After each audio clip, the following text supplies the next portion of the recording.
Tercer y último bloque de nuestro programa y vamos a hablar de salud. Vamos a continuar hablando de la prevención de enfermedades cardiovasculares y un tema muy especial que presentamos en este caso con el doctor Rubén Rogia, quien es gerente médico del Centro Modelo de Cardiología. Hoy en Imagen vamos a hablar del síndrome metabólico, especialmente también la importancia de los centros especializados para un tratamiento interdisciplinario con todos los especialistas sobre esta patología. Aquí le presentamos la nota entonces con el doctor Rubén Rogia, gerente médico del Centro Modelo de Cardiología. Bueno, como hemos charlado en notas anteriores, los factores de riesgo cardiovascular pueden estar solos, aisladamente o presentarse en conjunto. Cuando tenemos 3 o más factores de riesgo asociados, ya hablamos de síndrome metabólico. La presencia de, por ejemplo, una glucemia, un azúcar alterada en ayunas, aunque no llegue a ser en el rango de diabetes. Tenemos algunos de los componentes del colesterol aumentado, ya sea el colesterol total o los triglicéridos o el colesterol llamado bueno, el HDL bajo.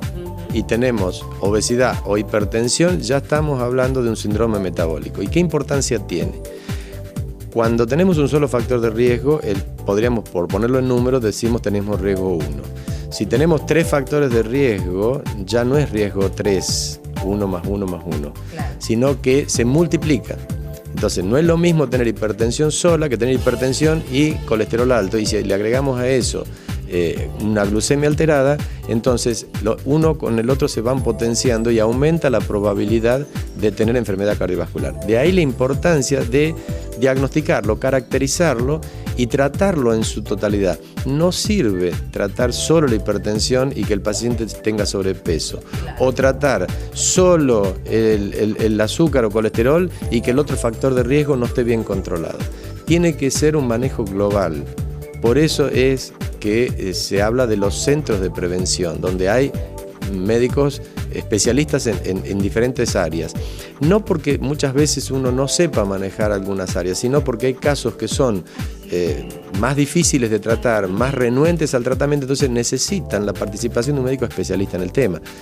Volviendo al síndrome metabólico, lo fundamental es entender sobrepeso, hipertensión, y de ahí ya deriva casi seguro o una alteración del azúcar, que podrá ser simplemente un aumento por encima del valor normal sin llegar al rango de diabetes, ¿sí? Que hay valores de corte arbitrarios tomados de la literatura mundial, pero que sirven a la hora de caracterizar el paciente. Y si se agrega allí algún grado de dislipidemia o hiperlipidemia, que es el aumento de algunas de las fracciones o del colesterol total, entonces ya uno tiene que tratar todos los componentes en su conjunto. La dieta, volvemos a lo mismo de la otra vez, la dieta es fundamental. La dieta básicamente es comer sano y comer poco y repartido en el día. De nada sirve comer poco pero todo junto en una sola comida y no cenar, por ejemplo. Que eso lo hace mucha gente habitualmente. Cree que no cenando o tomando un tecito con galletitas está haciendo algo mejor. Y no es así. El equilibrio es lo que se necesita en estos casos. Y para tener un buen equilibrio metabólico necesitamos repartir todo lo que comemos en diferentes horas del día. Ahora, doctor, dejando de lado lo que es el síndrome metabólico, ¿qué pasa cuando hay un diagnóstico de diabetes propiamente dicho, que puede estar o no sumado a otros, como por ejemplo la hipertensión? Cuando tenemos un paciente que ya pasó de 126 miligramos de decilitro, que es el valor de corte, ya estamos hablando de diabetes. Ahora, no se puede hacer diagnóstico de diabetes solo con un análisis aislado si no lleva o síntomas de diabetes o valores demasiado elevados, como ser 200 miligramos, por encima de 200 miligramos en ayunas. Entonces en ese caso sí se haría diagnóstico de diabetes. Ahora, si tenemos 135 y el paciente no tiene ningún otro síntoma, la obligación es hacerle un nuevo control a los pocos días para poder corroborar si es realmente o no diabético. También se pueden hacer otros análisis, como ahora se le agregó hemoglobina glicosilada, que es una forma de ver el pasado metabólico del diabético, porque es una forma de ver los últimos 2 o 3 meses de la enfermedad, ¿sí? Porque puedo tener hoy normal y haber tenido alto hace 3 o 4 semanas atrás, y va a aparecer en ese análisis que es la hemoglobina glicosilada. obviamente que hoy lo que se está preconizando es tratar todos los factores de riesgo.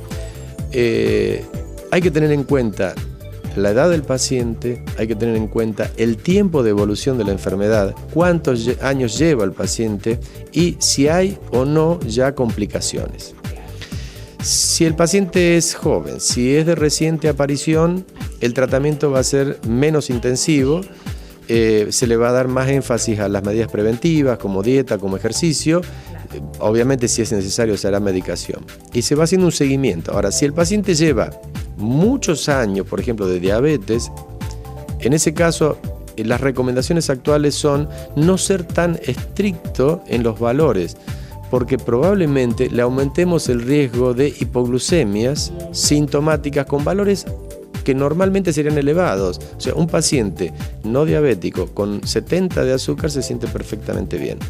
Pero un diabético de muchos años, muy descontrolado durante años, que uno lo quiere poner para que tenga 70 miligramos de decilitro, probablemente no se sienta bien y su cerebro acuse hipoglucemia, que no la debería sentir. Entonces, los valores son ajustados a la realidad de cada paciente. Ahí donde entra el especialista, el médico que entiende del tema, cómo a caracterizarlo al paciente. No es solo hacer un solo análisis y dar una pastilla, hay que hacer una serie de estudios, valorar otras cosas, como por ejemplo el estado cardíaco, el estado renal, ¿sí? El fondo de ojos, que es todos los lugares donde uno puede evaluar el estado vascular, porque todas estas enfermedades impactan en un solo punto, que es el vaso arterial chiquito, finito. Todos alteran el vaso arterial, no tanto el venoso, y van provocando zonas de mala irrigación. De deterioro. De deterioro. Si impactan en el ojo, vamos a verlo en el fondo de ojo, en la retina. Si impactan en el riñón, con un análisis de juntar orina 24 horas y pedir ciertos análisis en orina 24 horas, vamos a tener un estado renal. Entonces, y luego tenemos el impacto en las grandes arterias, ¿sí? Lo que se llama la enfermedad macrovascular, que serían las carótidas, serían las arterias de las piernas, serían las coronarias, que eso se puede tratar de otra forma, muchas veces con cirugías, con angioplastias, amén del tratamiento médico también, pero la pequeña arterita no se recupera si no se cuida, y es ahí donde tenemos que apuntar a buscar el daño de órgano blanco, el primer impacto que produce esta enfermedad, que muchas veces preceden años a los grandes problemas, que es lo que hablábamos la otra vez. Sí, el primer síntoma puede ser la complicación. Por ejemplo, el diabético quedarse ciego o perder parte de su visión o función renal. Entonces ya estamos asistiendo a una complicación. Entonces lo que debemos buscar es tratar todos los factores, evitar el progreso de la enfermedad para evitar el deterioro vascular. Bueno, doctor, en el Centro Modelo de Cardiología están trabajando mucho con este tema que tiene que ver con prevención de la salud, más allá de la diabetes, sino de estas enfermedades cardiovasculares.